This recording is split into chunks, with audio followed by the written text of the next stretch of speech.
You couldn't possibly ignore all of the discussion about the rivalry between the Beatles and the Rolling Stones, regardless of whether you actually lived through the 1960s rock scene or read about it.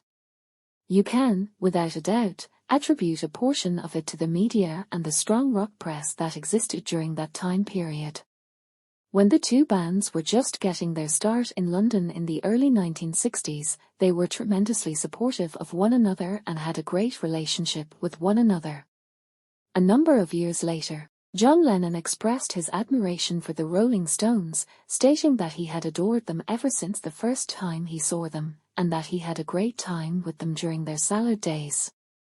Nevertheless, by the time the decade came to a close, something had obviously shifted. A significant amount of animosity between John Lennon and Mick Jagger, the frontman for the Rolling Stones, existed at the time that the Beatles decided to quit touring and finally disband, in 1970. It's possible that the tension between them stemmed from the competitiveness and the wider struggle for a musical legacy. Regardless of the reason, it was clear that John Lennon had a deep-seated hatred for Mick by the early 1970s. Take a look at the interview that John Lennon gave to Rolling Stone magazine in January 1971 if you want to hear him talk about the issue in detail.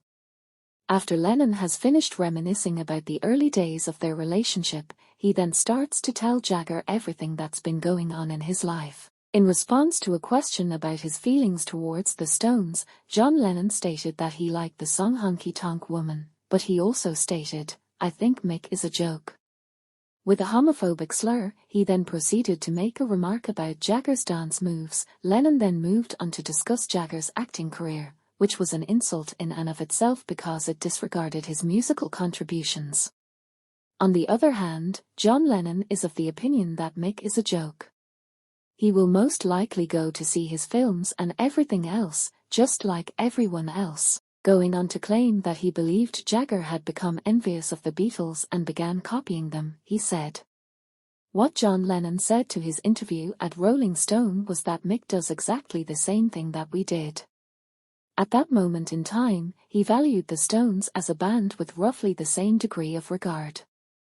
Lennon arrived at a point of concentration regarding the origin of his feelings. During an interview with Rolling Stone, he stated, "I was always very respectful about Mick and the Stones, however. He said a lot of sort of tarty things about the Beatles."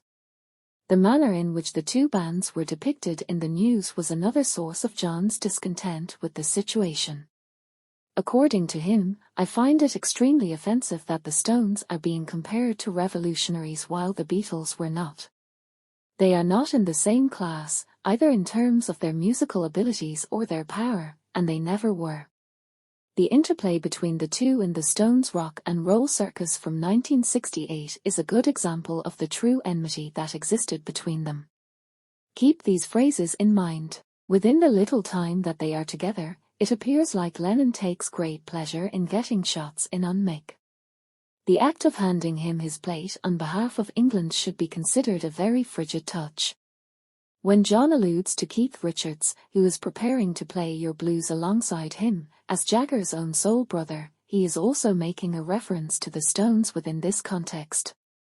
The Stones are being treated by Lennon as if they were a novelty act consisting of white guys playing blues music. Lennon went to great lengths to ensure that Jagger was laid to rest in the Rolling Stone interview that he participated in a few years later.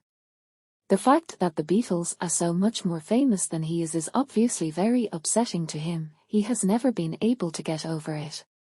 You should know that now that Mick is in his senior years, he is starting to knock on our doors, and he continues to do so. On the other hand, by the time the 1970s rolled around, Lennon disdained Mick and was unable to conjure any more affection for the Stones. In the latter part of the 1970s, it is possible that the relationship between John Lennon and the other members of the Stones began to improve. At the 1974 Academy Awards, which were intended to honor Jimmy Cagney, they appear to have a friendly demeanor.